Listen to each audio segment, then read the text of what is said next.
Žēlastība jums un miers no Dieva mūsu Tēva un no Kunga un Pestītāja Jēzus Kristus. Āmen. Klausieties šodienas svēto rakstu vārdus no Lūkas evaņģēlija 13. nodaļas. Tai pašā brīdī pienāca daži farizēji un sacīja Jēzum: izej un aizceļo no šejienes, jo Hērods grib tevi nonāvēt. Bet viņš tiem sacīja: ejiet, sakiet šai lapsai, redzi, es izdzenu ļaunos garus un dziedinu slimos šodien un rīt, bet parīt es būšu galā. Tiešām man vēl šodien un rīt un parīt jābūt ceļā, jo neklājas pravietim mirt ārpus Jeruzālemes. Jeruzāleme, Jeruzāleme, tu, kas nokauj praviešus un akmeņiem nomētā tos, kas pie tevis sūtīti, cik reižu es esmu gribējis tavus bērnus pulcināt ap sevi, kā vista pulcina zem spārniem savus cālīšus, bet jūs negribējāt. Redziet, jūsu nams būs atstāts, un es jums saku, jūs mani neredzēsiet, tiekams nāks diena, kad jūs sacīsiet: svētīts, kas nāk tā Kunga vārdā. Āmen. Nāc svētais gars, nāc apgaismo mūsu tavu vārdu patiesībā, jo tavi vārdi ir mūžīga un svēta patiesība. Āmen.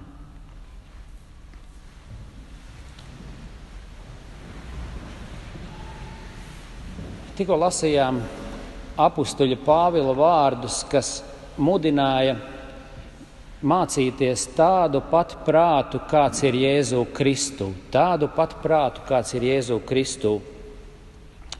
Un ciešana laiks jau kopš senākajiem gadsimtiem ir bieži vien kristiešu tajā liturģiskajā gājumā tā kā cenšanās atrast sevi, saskatīt savu stāstu kopā ar Kristus stāstu. Viņa ceļu kā mūsu ceļu. Un tāpēc apdomāsim un novērtēsim tagad ciešanu laikā to prātu, to sirdi, tās domas, ar kurām Jēzus gāja savu ceļu. Lai mums ir tāds pats prāts kā Jēzu Kristu. Un ko mēs domāsim par viņa gājumu, par viņa ceļu? Vai Jēzus bija fatālists, kas teica, kam jānotiek, notiksies, kā liktenis bija lēmis, tā būs? Nē, viņš nav fatālists. Viņa ceļš bija brīvprātīgs, labprātīgs ceļš. Viņš visu, ko viņš darīja mīlestībā. Un tad, kad Pēters viņu mēģināja atturēt no šī ceļa, Pēteri viņš norāja. Tāpēc mēs redzam, kāds ir Jēzus savā ceļā. Viņš nebija ne vēss, ne nejūtīgs kā stoiķis. Ziniet, šie filozofi grieķi, kas nocietinājās no visām emocijām un darīja to, kas ir jādara. Nē, Jēzus nebija tāds. Jēzu jūs redzat citu garu. Jēzus bija kaislīgas mīlestības pilns. Un reizē viņš bija arī rāms, nesatricināms, dziļa miera piepildīts. Jēzus nebija ciets, bet viņš bija līdzjūtīgs. Taču reizē Jēzus bija arī mērķtiecīgs un noteikts, no savas misijas nenovēršams. Viņš zināja savu ceļu, viņš zināja savu stundu, viņš zināja savu laiku. Apbrīnojams un svēts ir Jēzus prāts, un no šī prāta mums ir jāmācās. Lai mēs paši cik būtu nepilnīgi, lai arī mēs pirmos soļus speram šai Kristus atdarināšanā, bet mums pēc tā ir jātiecās, lai mums būtu tāds pats prāts, kāds ir Jēzu Kristu, lai mēs atdarinām viņu, lai mēs ejam pretī savai nākotnei, kā viņš gāja. Lai mēs dzīvojam bez bailēm, ar pārliecību un ar paļāvību, tā kā viņš dzīvoja, kā viņš gāja. Tā arī šajā rakstu vietā pie Jēzus pienāk kādi farizēji.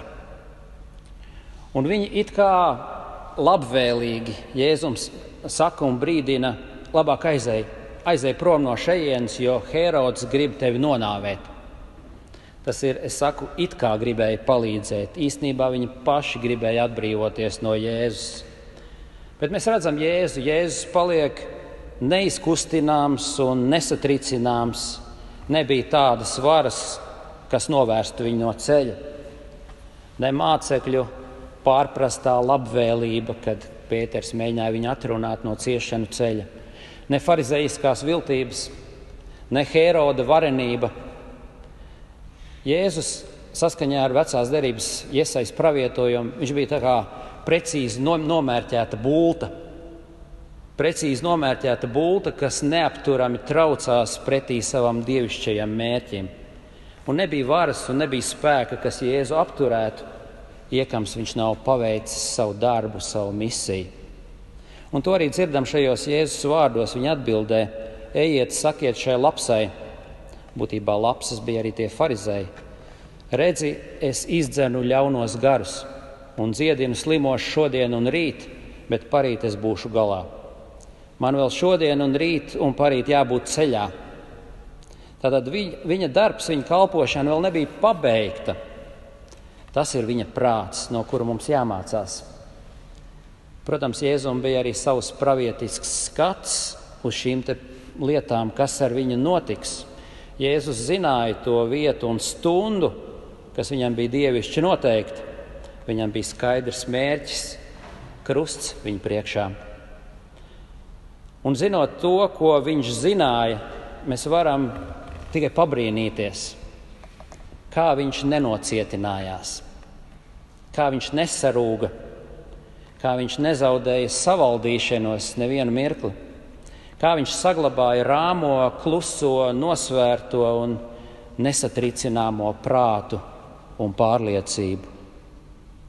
Kā viņš gāja, kā viņš kalpoja, kā viņš apžēloja, kā viņš dziedināja un izdzina ļaunos garus, it kā netraucēts.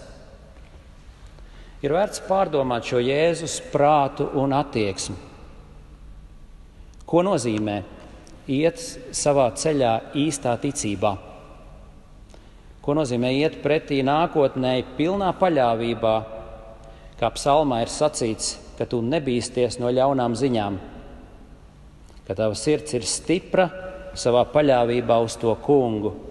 112. psalms, 7. pants. Tā ir īpaša ticība, īpaša attieksme, kas mums šeit ir jāmācās. Un tā nebūtu nav kaut kāda pasīva paciešana, bet Jēzus arī rīkojās. Viņš pilda savu uzdevumu un pienākumus, viņš dara to pārliecinoši. Un vienlaikus viņš zina, ka viss, kas notiek, ir Dieva ziņā, visi notikumi ir Dieva nolemti, un Dievs visu lietas kārto. Un to jādara mums arī savā dzīvē. Mēs it kā dzīvojam savu dzīvi paši, mēs rīkojamies paši, bet mēs zinām, ka viss ir Dieva rokās. Piemēram, tad, kad jūs rūpējaties par savu veselību, rūpējaties par naudu, par plāniem, par ģimeni, jums ir aktīvi jādarbojās, jums ir jārūpējās, jāstrādā, bet to visu darīdām jūs vienmēr skatāties uz augšu, jūs skatāties uz Dievu, jūs paļaujaties uz viņa rokām, uz viņa gādību, uz viņa vadību. Un šī te attieksme dos jums sirds mieru un labvēlību, ejot šajā ceļā. Neatkarīgi no apstākļiem. Vai tur būs raizes, vai rūpes, vai bailes. Jo padomājiet, kādi tad Jēzum bija tie apstākļi toreiz. Apkārt viņam drūzmējās viltīgi farizēji, kas gribēja ik uz soļa viņu pieķert, apsūdzēt un pazudināt. Šajā reizē mēs dzirdējām, kā šie farizēji ar viltību mēģina aizvilināt, apelējot pie viņa bailēm, lai viņš sargā savu veselību un iet kaut kur projām no Heroda zonas. Tur bija arī, protams, pats labs Herods. Herods bija slavens ar savu brutalitāti, ar savu nežēlību pret īpaši, ja viņš kādu uzskatīja par konkurentu, piemēram, Jēzu varēja uzskatīt par konkurentu, jo viņš Viņu sauc par jūdu ķēniņu, un Herods to varēja uzskatīt par. Un jūs zināt, kā Herods izrīkojās ar Jānu Kristītāju, vai ne? Tātad Jēzum šie apstākļi, visi apstākļi nebija neko labi, tie bija pagalam nelāgi. Bet vai tas kaut kādā veidā ietekmēja, mainīja viņa gaitu, viņa kursu? Nē. Viņš netraucēti darīja to, ko viņš darīja. Viņš gāja savu ceļu, kas viņam ir ejams. Un svētīgs ir cilvēks, kas iet Jēzus pēdās arī šai ziņā, kas mācās dzīvot ar pārliecību, es staigāšu Dieva labvēlībā, un notiks tas, ko Dievs vēlēsies. Tas viss man būs labi un derīgi. Es darīšu savu darbu, ko Dievs man ir uzticējis. Es dzīvošu tik ilgi, kamēr Dievs vēlēs, un nemirkli ilgāk. Un kad Dievs mani aicinās pie sevis debesīs, tad mans ceļš būs beidzies. Mans darbs būs paveikts, un es būšu Dieva rokās. Padomājiet par to, visai pasaulē nav varas laupīt jums dzīvi, kamēr Dievs to neļaus. Savukārt, ja Dievs mani sauks ātrāk pie sevis, tad visas pasaules ārsti nevarēs to novērst. Tāpēc, ka Dievs ar mums ir saderējies, viņš ir mums slēdzis līgumu, viņš kristībā mūs ir padarījis par savējiem. Tā ka mēs varam teikt, visi manas galvas mati ir skaitīti. Neviens mats nenokrīt bez viņa ziņas. Visas lietas, kas dzīvē nāk, tās nāk man par labu. Mani soļi ir viņa vadīti. Kad es tieku pārbaudīts, tas nāk no kunga un nāk man par labu. Kad es esmu slims, Dievs mani māca. Jo viss ir Dieva dots. Veselība, slimība, dzīvība, nāve, lietas esošās un lietas nākamās. Tātad ticīga cilvēka dzīvē nav nelaimes gadījumu, nav nejaušību, nav laimes un nelaimes. Jo ticība visas lietas atrod Dieva rokās. Tāpēc mēs līdz ar Kristu varam teikt tos pašus vārdus, ko viņš toreiz teica. Man vēl šodien un rīt un parīt jābūt ceļā. Mēs nezinām, cik dienas. Vēl es nemiršu, bet dzīvošu un strādāšu. Tā mēs dzīvojam ticībā. Tā mēs paliekam rāmi, mierīgi, netraucēti, bez panikas jebkādā situācijā. Bet šī ticība ir ne tikai rāma, ne tikai mierīga, bet arī rosīga labos darbos un aktīvā kalpošanā. Tā ir cītīga lūgšanās. Kaut arī, protams, mēs esam tālu no Kristus prāta. Mēs ne tuvu neesam pietuvojušies viņa nesatricināmai sirdī un misijas apziņām, kas viņam piemīta, kad viņš gāja savu ceļu. Tomēr mēs mācāmies no viņa. Mēs spēram pirmos bēbīšu soļus šai virzienā. Vēl spilgtāk šī Jēzus attieksme izpaužās viņa vārdos par Jeruzālēm. Kas ir Jeruzālēm? Jeruzālēm ir visreliģiskākā vieta pasaulē. Tā ir vislielākās dieva atklāsmes un dieva žēlastības vieta. Un tomēr Jēzus par šo vietu raud. Šī pilsēta, kuras vārdā ir miers, šalom, Jerušalaim, šalom, tur ir miers ielikts. Šī vieta miera nepazīst. Jēzus raud par to. Viņš raud par šiem it kā reliģiskajiem cilvēkiem, kas ir pārņemti ar sevi, kas paši iedomājas pelnījuši Dieva un tuvākā atzinību. Viņi iedomājas pelnījuši Dieva svētību ar savām pūlēm, ar savām lūkšanām, ar savām dievbijīgām jūtām, saviem tikumiem, savu taisnību un savu it kā labo sirdi. Bet ko šī paštaisnā Jeruzāleme dara? Viņa atraida Jēzu. Viņa atraida viņa vārdus. Tikko Jēzus ir sludinājis, ka glābšana ir grēciniekiem, nevis taisnajiem, ka tie pēdējie būs pirmie un pirmie būs pēdējie, ka ceļš ir šaurs, kas ved uz Dievu valstību. Visi šie vārdi, kas apliecina, ka glābšana ir Kristū, Jeruzalemē nebija pieņemama. Padomājiet par to, Jēzus gāja uz Jeruzalemi, viņš zināja, ko šī pilsēta taisās ar viņu izdarīt. Un viņš tik un tā to mīlēja, viņš par to raudāja, iežēlojās. Jēzus zināja šīs pilsētas ļaunumu, tās pagātnes noziegumus. Viņš zināja, kas viņu paši tur sagaida, zināja par krustu un ciešanām. Bet Jēzus tomēr saka: Jeruzaleme, Jeruzaleme, tu, kas nokauj praviešus un akmeņiem nomēto tos, kas pie tevis sūtīti, cik reizi es esmu gribējis tavus bērnus pulcināt ap sevi, kā vista pulcina zem spārniem savus cālīšus, bet jūs negribējāt. Jā, miera pilsēta neatzina savu dievišķā apmeklējuma laiku. Tā aizvēra acis un ausis un kliedza: sit viņu krustā. Kad pazemīgais Dieva jērs nāca uz Jeruzalemi, tad Jeruzaleme piesita viņu krustā. Vai tas izmainīja Jēzus prātu? Vai viņš pārdomāja un negāja uz Jeruzalemi? Nē, viņš gāja uz Jeruzalemi. Viņš gāja, lai apžēlotu, ja iespējams, pat savus ienaidniekus, pat savus krustā sitējus. Viņš nāca ar savu upuri, viņš nāca ar visu grēku izpirkumu, viņš nāca apsekt cilvēku grēkus un mazgāt tos. Visu to viņš bija gatavs darīt savā miesā.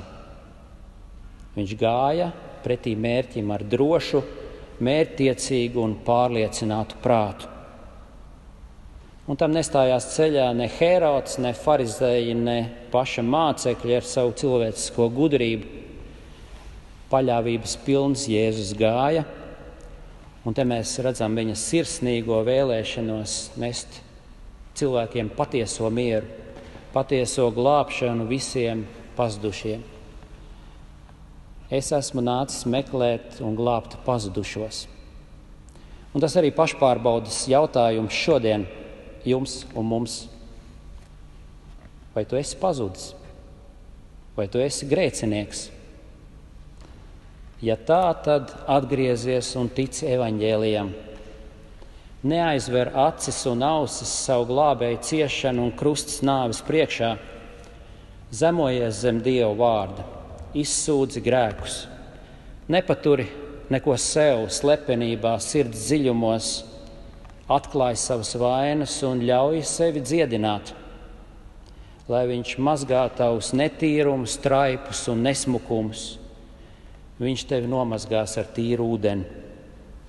Atklāj viņam savu krišanas dziļumu, tad viņš tevi piecels, stiprinās un vedīs pa šauro ceļu. Tā mēs sekojam Kristus pēdās, tā mēs patveramies viņa žēlastībā, tā mūsu dzīve līdz ar Kristu ir apslēpta Dievā, jo viņa dēļ visa debesu žēlastība mums ir pelnīta.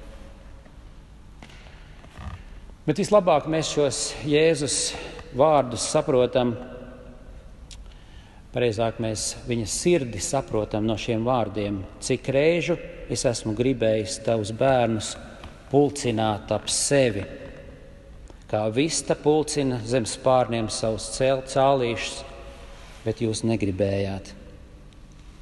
Šie vārdi izklausās traģiski priekš Jeruzalemes, un tie arī izrādījās traģiski priekš Jeruzalemes, kas tika sagrauta un templis tika iznīcināts. Bet mums šajos vārdos ir jāatrod žēlastība, un mēs to pārbagāti atrodam. Vai Jēzus sirds neatklājās tieši šajos vārdos, kur viņš saka: es jūs gribēju sapulcināt kā vista cālīšus zem saviem spārniem? Viņš saka: tā ir mana sirds vēlēšanās par jums visiem, tā ir mana izredzēšana par jums visiem. Un šī izredzēšana nav jūsu darbs, nav jūsu nopelns, bet tā ir viņa žēlastība. Kad runā par izredzēšanu, cilvēki parasti apstājās un kā to visu saprast. Tas ir tik sarežģīti, liekas tik pretrunīgi. Kā tas ir, vieni tiek glābti, citi pazūd. Bet šajos vārdos mēs to redzam pavisam skaidri, ka tas, kas ir glābts, tas ir glābts no Dieva žēlastības, bet tas, kas pazūd, pats sevi pazudina. Es jūs gribēju sapulcināt, bet jūs negribējāt. Jūs, kas esat zem dievišķās žēlastības spārniem, jūs esat izredzēti, jūs esat Dievu mīlēti. Jums nav jāspriež par to, kas ir apslēpts Dieva prātā. Jūsu izredzēšana ir skaidri atklāta šajos vārdos. Es jūs visus gribu sapulcināt zem saviem spārniem. Un tie, kas noraida šo žēlastību, tie paši ir vainīgi. Kā to savienot, kā loģiski izskaidrot, tas nav mūsu uzdevums. Mūsu uzdevums ir uzticēties šiem vārdiem. Es jūs gribēju pulcināt. Un to viņš apliecina šodien, kad viņš jums saka, tavi grēki tev ir piedoti. Kad viņš jums saka, nāc pie manas galda, saņem manu miesu un asinis sev par mūžīgo dzīvību. Tā ir jūsu izredzēšana. Jūs esat Dieva mīlēti, Dieva apskauti. Neviens jūs neizraus no viņa rokas. Ticiet tam. Āmen.